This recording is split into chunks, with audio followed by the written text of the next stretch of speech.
Salutare la toți, astăzi cu un nou videoclip. O să vă prezint câinele meu și o să vă prezint toți câinii mei.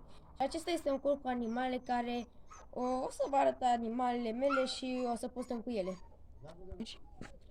Și o să vă arăt, este foarte rău live, dar are doar 3 luni, e militel. Așa, are aici o zgardă. Așa. Aceasta este zgarda lui, una dintre zgărzile lui. Astea.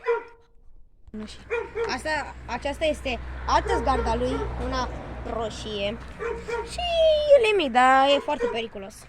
Și acum o să vă arăt cârpa. Ai! Este foarte rău, puteți să și-l auziți. Gata. Ia.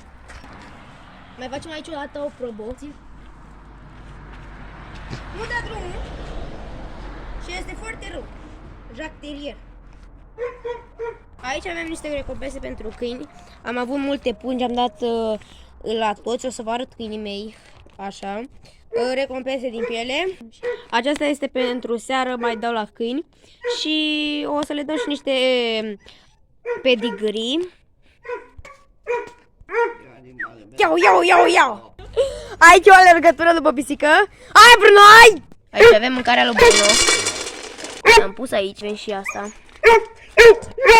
Cam aici încheiem și noi acest episod. O să vă arăt și porumbei, și prepețele, și căței mei, cu alte videoclipuri. Pa, pa!